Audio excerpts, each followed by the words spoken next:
Yo gamers, what is good? We are back with another Switch retrospective video. It's been a couple weeks. I apologize. I was in the holy land of Japan, and I'm back though, and I'm ready to get cracking on this. My commentary might be a little rusty because I haven't done this for a few weeks, but hopefully it's still a good video for you. And we actually got two retrospectives coming today, so let's just get right into it with 2022 to 2023 for the Nintendo Switch. Alright, kicking things off, we have a banger of a game. This is a third-party title on the Nintendo Switch. It's basically exclusive. I think it's since been released onto other systems, but it launched as a Switch exclusive.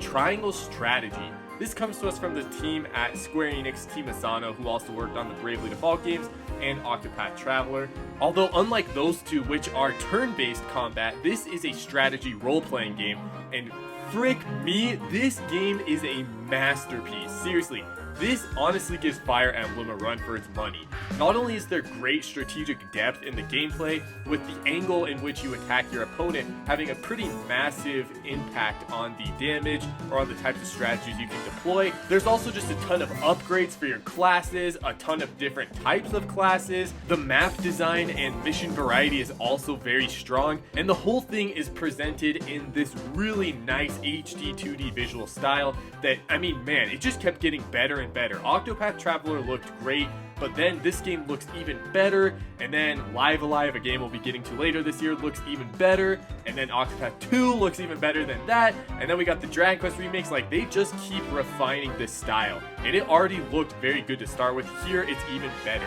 And then, of course, we have got to talk about the narrative. Now, similar to Fire Emblem Three Houses, there are multiple routes for you to take in this story. There's a lot of different campaigns for you here, and just like Fire Emblem Three Houses, a lot of this game's story has to deal with geopolitics and the rising tensions between countries as new leadership comes into place, or wars break out, or any of that. And guys, seriously, it is so freaking good. Like, they could totally make an anime out of this game. It is a fantastic story, and I've only done one of the routes. I still want to go back and finish the other ones, but even the one that I did left me feeling extremely satisfied. It's kind of interesting. I think that Fire Emblem Three Houses has more interesting characters, but the overarching narrative in Triangle Strategy is a lot tighter and just super engaging. Like, you really want to see what's going to happen next. The way that certain scenarios develop in this game is brilliant. It's all thanks to fantastic writing and a really good sense of, I think, world. The world is very well developed, and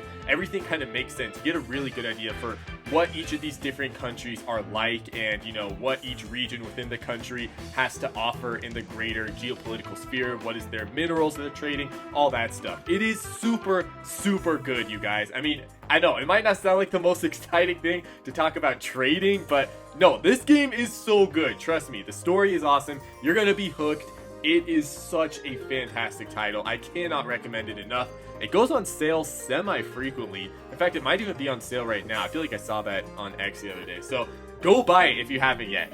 And then, after Triangle Strategy, still in the month of March, Nintendo gives us another masterpiece with Kirby in the Forgotten Land. Now, I'm gonna be real, I think Kirby had a pretty shaky start on the Nintendo Switch. Kirby Star Allies is, at best, a whelming experience. I think it was honestly kind of bad, but you know what? To be fair, I would say it was whelming. However, after that, all we really saw from Kirby were a few smaller eShop titles, and that was it. But this year, we finally got that big home console Kirby experience that I think a lot of us had been wanting to see, and it actually came in the form of Kirby's first 3D action-adventure platformer. It's kind of crazy to think that after all these years, Kirby never had a proper 3D platformer. So many of Nintendo's series that started as side-scrollers have evolved into 3D, but not our boy Kirby. He just wanted to stay in the platformers of 2D. However, guys, I gotta be real. This game is so unbelievably polished and so great. You could have convinced me this was the third, fourth, or fifth 3D Kirby game. They absolutely hit it out of the park from the get-go, and Kirby in the Forgotten Land does Super Mario 3D World better than Super Mario 3D World. This is how you design a linear 3D platformer. The levels still have mysteries and secrets located within. There are fun objectives in each level, such as, find 5 of this food, or find this hidden area, or whatever. kind of like the missions in Super Mario 64, right? When you hop into a level and choose a star, but there's still this sense of, you know, clear direction with the level design. You know where you need to go, and it's also built with these great set pieces. There was not a single moment where I felt like I was playing a game that was built in a 3D block editor, you know? Like, I feel like, honestly, this might be a hot take. Some Kirby games, to me, I can see the level editor in the level design. I'm like, okay, this is just, you know, drag and dropping blocks and, you know, you're just throwing the stuff in there. But no, this game feels very organic. It feels alive. Each of these levels feels handcrafted, and I love that. And somehow, even though this is a linear 3D platformer, it still delivered some of that epic scale that titles like Super Mario Odyssey or Sunshine or 64 were able to deliver. This is the first time I've played a 3D platformer since the Galaxy games that have been able to do that, because honestly, while I think 3D Land and 3D World are a lot of fun, they don't feel quite as grandiose to me. Kirby and the Forgotten Land though, there's some weight here. There's something epic inside, and I have to say, I love the aesthetic they went for with this game. This sort of post-apocalyptic world where, you know, you have all these giant skyscrapers that have moss growing over them. That looks great.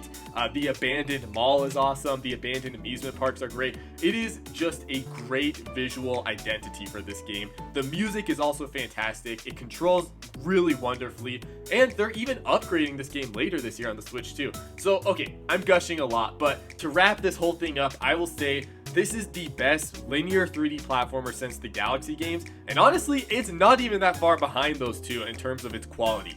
This is fantastic, and it even gives Mario, the king of 3D platformers, a run for his money. So I loved it. I cannot wait to see what 3D Kirby looks like in the next installment for Switch 2. And yeah, what a great way to start the year. Okay, next up we have Nintendo Switch Sports. I for real gotta make a video about this game later on, because you know what?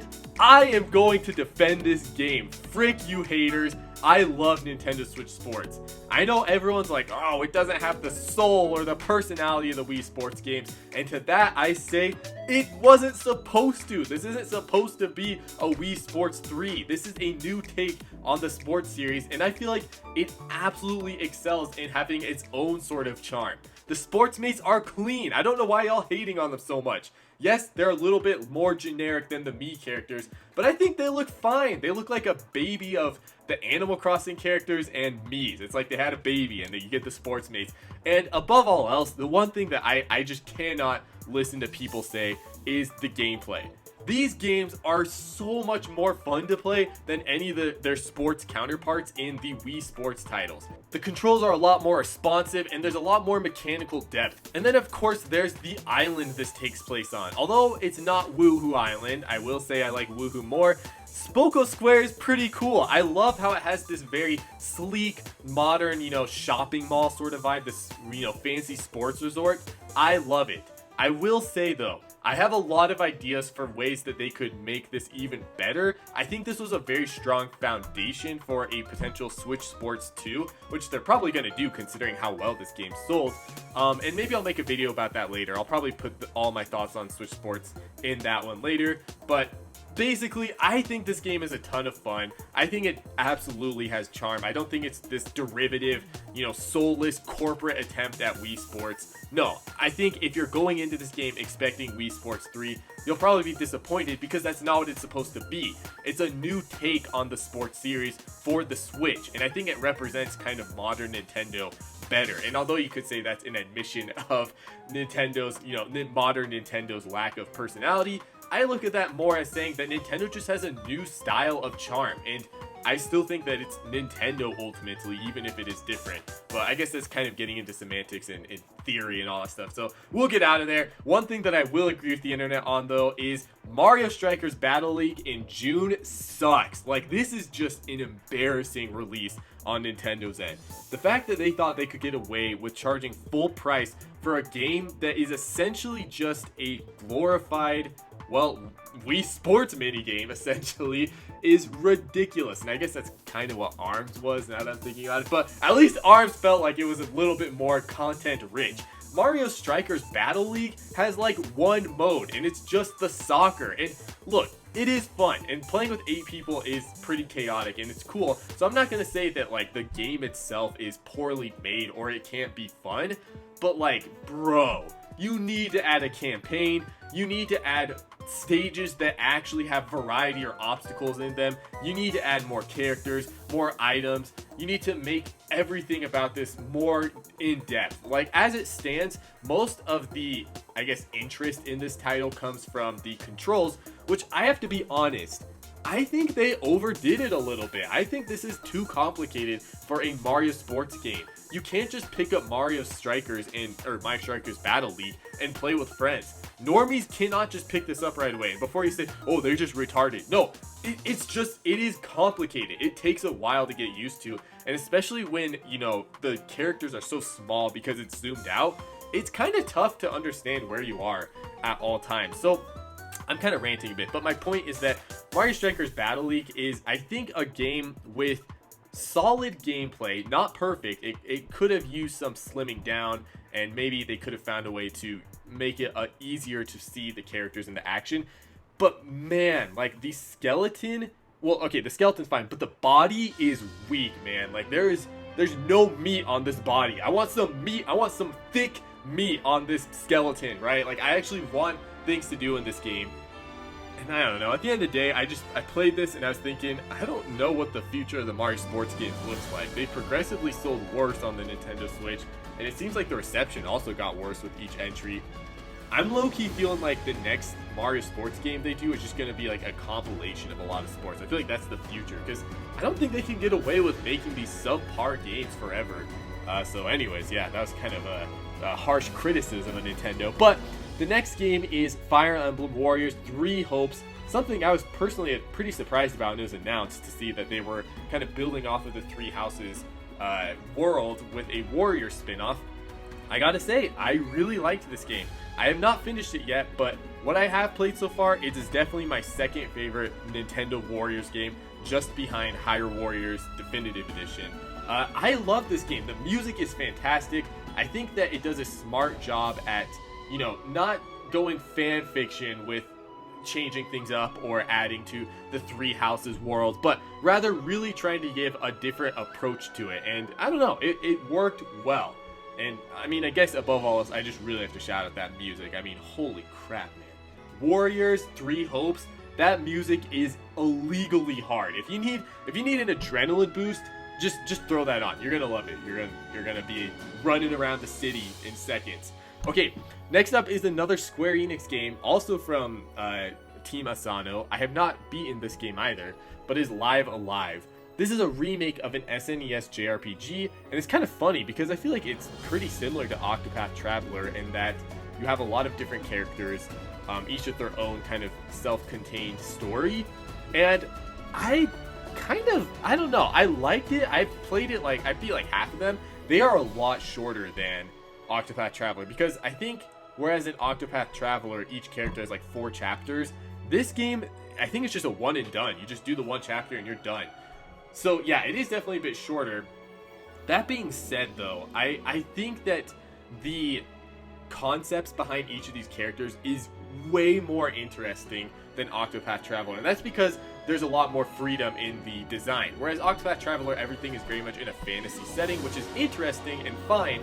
In this game, you have things taking place in like modern day Tokyo in the future and like a caveman past. I think that's very fun. That is really cool, and I think that actually makes the whole idea of these, you know, isolated stories, you know, these JRPG story compilation type games more interesting for the player, because it's like, yeah, they're very different from one another.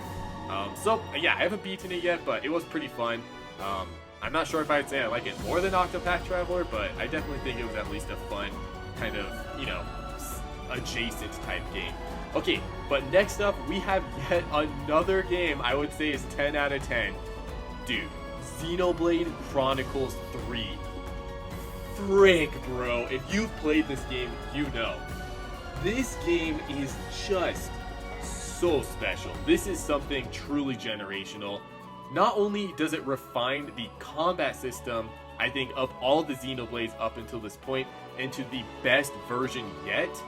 But it also just, in my opinion, has the most gripping and one of the most touching stories I've ever experienced. Not even just in gaming, but in my life. There is so much to love and to grow attached to in the world of Xenoblade Chronicles 3.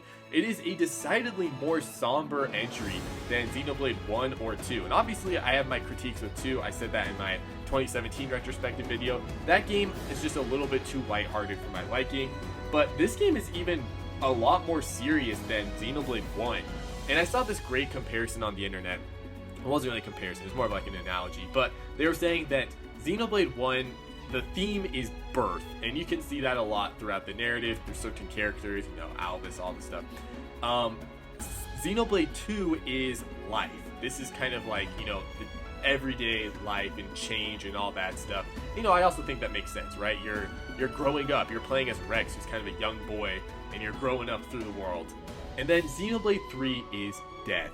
This is, yeah, so basically each entry is kind of like a different point in the human experience. And man, it hits you from the very beginning. This is not an easy or fun or happy world that these characters are living in. It's a war-torn world that is, you know, it feels kind of nihilistic in a sense, because there's no real clear reason why both of the main countries are in this kind of never-ending war. I won't get too much into it, but anyways, it's a very somber story, and it's something that I just adored. I feel like it was exploring these human themes that I don't see a lot of games get into too much.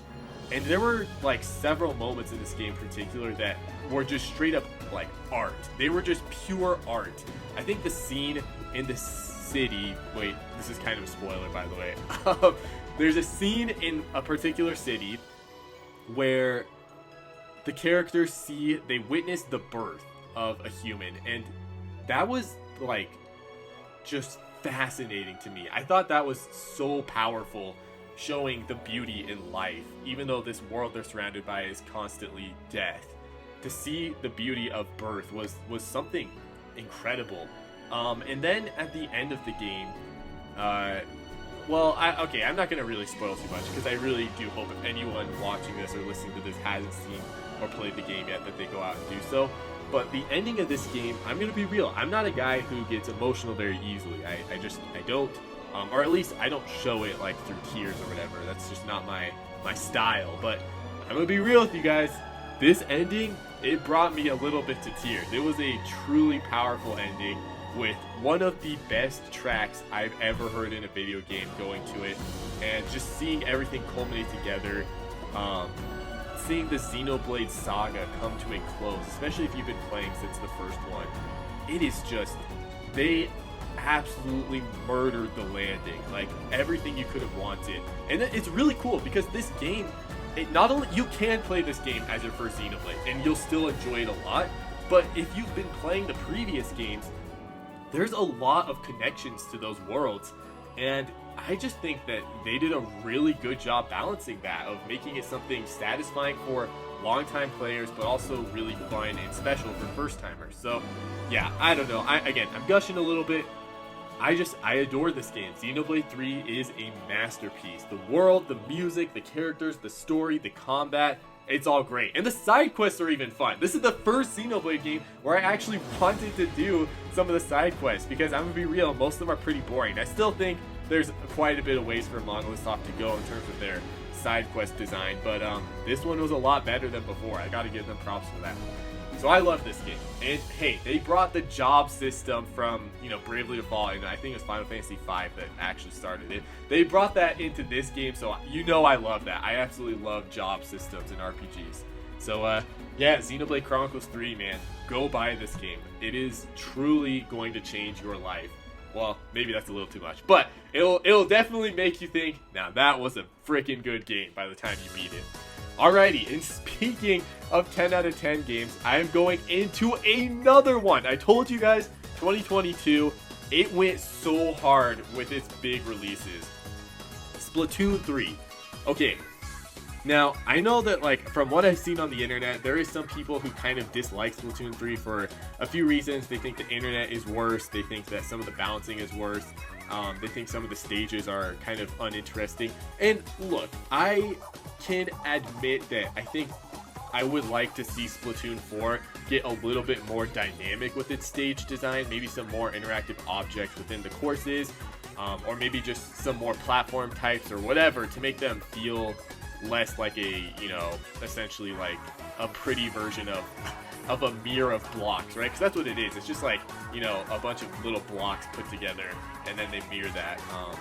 You know, it could be better. That being said, though, dude, this is maybe, I don't know if I'll go this far. This is maybe a little hyperbolic, but this is one of easily the most purely fun video games I have ever played. I mean, bro, I can sit down and play this game for hours and the day's over. It is so freaking fun. Splatoon 3, it's interesting. When I first saw this game, I was like, they are not really doing much to change it. It's basically Splatoon 2. And I actually kind of still feel that way. It's not really, it's not a sequel in the sense of they added a ton of new, like, you know, they radically changed the game or added in some massive new features to it. This is more of, in my opinion, a very refined version of the Splatoon formula up until, you know, the point that the series was at was Splatoon 2. And I think it very cleverly reworked certain mechanics that made the game just infinitely more fun. And the star of the show is really the lobby, which I know sounds crazy, but the fact that you are always playing this game, you are never stopping. There's zero downtime. You get out of a match, you go into the lobby and you can spray ink around, you can practice all stuff, and then just go back into a match.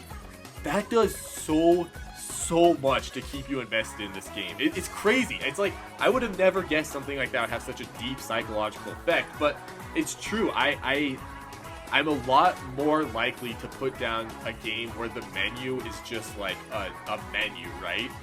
Where a lobby is a menu, I should say, than a game where you're actually playing. Because that means there's always this stream of dopamine you're getting hit with. And also, speaking of dopamine, they absolutely nailed the presentation of this game as well. The ink looks great, the sound effects are awesome, and there's some movement options they added. Like, you can do like a roll jump sort of thing, you can jump up the wall faster. It is so much fun. And I have to say, even though some of the actual stage designs are kind of simple, I do love the theming. One of the stages looks like freaking Utah. One of the stages looks like Egypt, like it's or Arizona and stuff. Like, it's crazy. They got like all these desert kind of vibe stages, and I love that. It feels so, I don't know, it just feels so unique. And the hub is also like one of the best hubs I've ever seen in a game.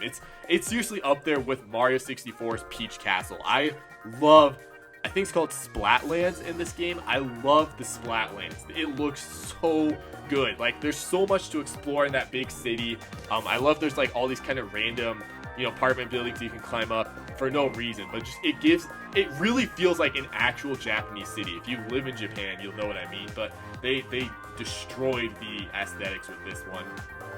Splatoon 3 is just so much fun, and they kept updating it, and it got better and better, and I loved it. And then, okay, then there's the campaign, because, you know, even though you can critique the game for not really adding a lot of new modes, and yeah, there weren't really, I don't think they added like any new competitive modes, and the co-op, they like kind of did some things. Like, there was like Big Rush, and there was they kind of changed up how how Splatfest worked, and they were really cool. I loved those, especially the last one. Like, they did have some very clever ideas, but I think that the campaign in this game, though, well, it really shocked me, because this campaign to me was financial proof of Splatoon's success, because it is a very, very fancy and cinematic campaign. This is not some cheap, you know, list of levels they just threw together and they're like, that's good. No, there's an entire overworld where you can go into the levels, and even the overworld has a lot of different secrets hiding and stuff for you to discover. I love how they have like a variety of actual levels and then like mini challenges, sort of like a shrine in Breath of the Wild, or, you know, like some of the mini challenges in Odyssey or in Super Mario Bros. Wonder, right? You have those little challenges. I love that Nintendo does this now. They kind of, you know, give you a variety of core levels and then just straight up challenges, I guess, if you want to call them that. And I do think that those challenges, those kind of short dopamine bursts are awesome, and they're home to some of the coolest aesthetics in recent Nintendo games, because they'll just get so wacky with them. Like, there was one in Splatoon 3 where you're just in like this weird other world, and there's like city buildings, like skyscrapers coming from the bottom and the top. You're just in this floating world, and there's like a Moai statue you have to paint, and it just, like, I don't know, it evokes something very just kind of mysterious and fascinating to me. So I love the visual design of this game. It's probably one of the strongest Nintendo's ever had.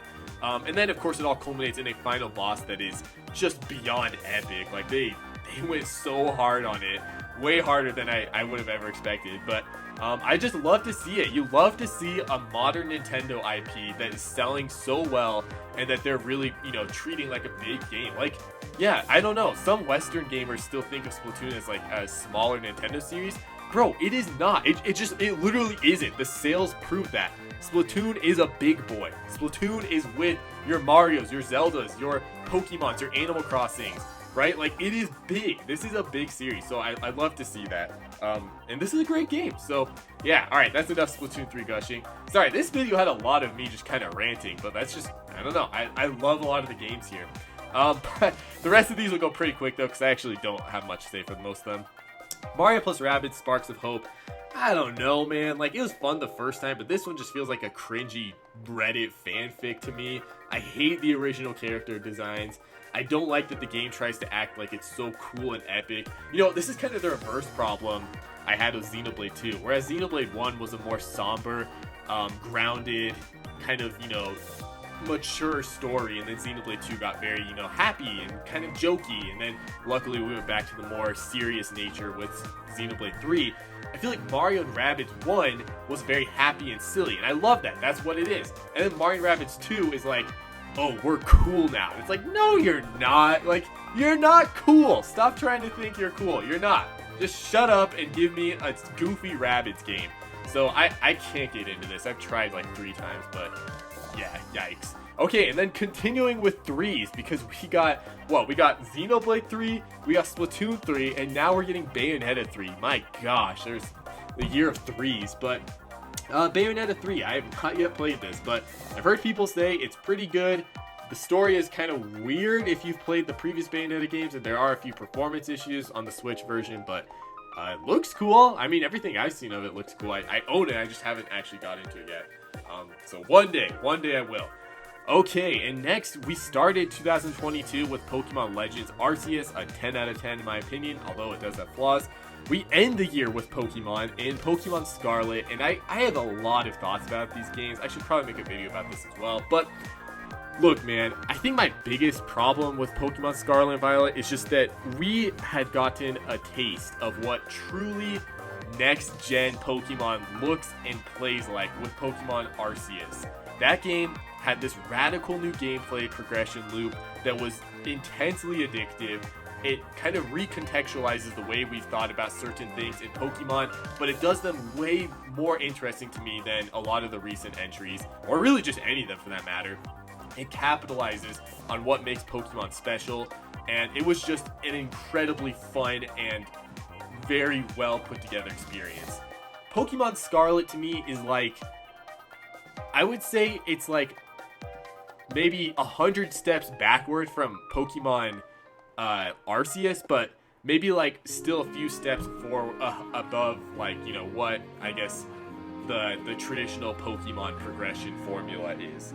And what I mean by that is they maintained some of the additions to the Legends games in this title, but it also felt like they stepped some of them back, and it's kind of back to just like basic Pokemon. So I was already kind of disappointed with it at the launch because I just wanted every game to be like Arceus, but it's not. And I also just don't think what's there is very special. I think Paldea, is that the name of the region? I think it's extremely forgettable. It feels like a very bland, generic open world, and this is why I don't think every game needs to be open world, because there's nothing memorable here. The locations aren't cool, they're not interesting. Visually, it's just so basic. There's hardly any landmarks in this region. The story is not good. I don't know why people act like it's so good. It's not. It's very basic. The gym leaders, I don't give a frick about them. Most of them, frankly, look like they came from a DEI checklist. I'm like, what is going on here? And then just like the Pokemon designs, I don't know. Look, I do like a lot of the first forms. Okay, a lot of the first forms look good, but it's once they get out of the first form that it just feels like it all falls apart. A lot of them, they don't keep the energy. I think the first forms for a lot of Gen 9 Pokemon are very cute or have cool ideas, but as they evolve, they just kind of become, I don't know, whatever. So yeah, I don't know. I have a lot of problems with this game.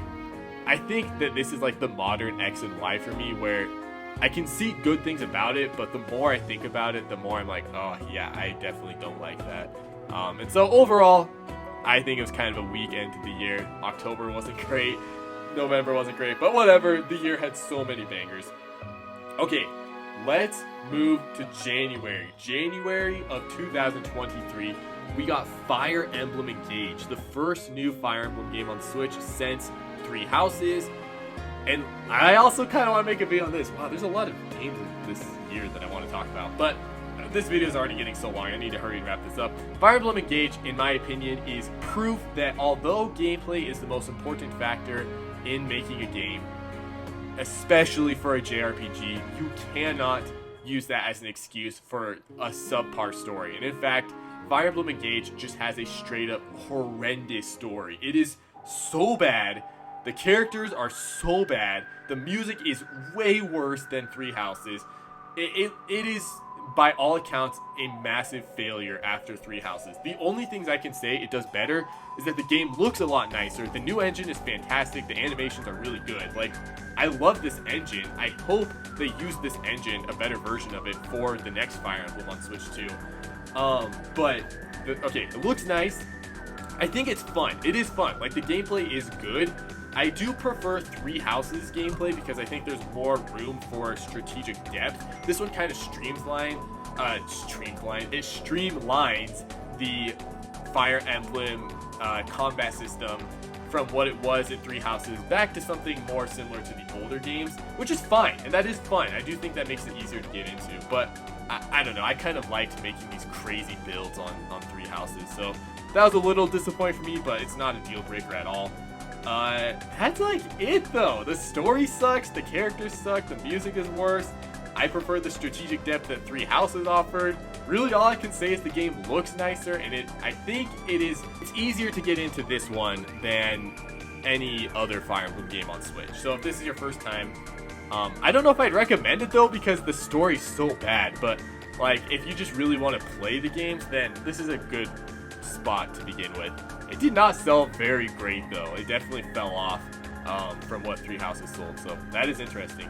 Okay, and then really quickly, in February, we got two games. We got the surprise drop of Metroid Prime Remastered. I have not beaten that game yet. I've tried like 5 times. I can't get into it, but I think that's so cool that Nintendo just dropped a remaster of Metroid Prime. And you know what? I feel like they're underselling this. This game is basically a remake. Like, the visuals are completely redone.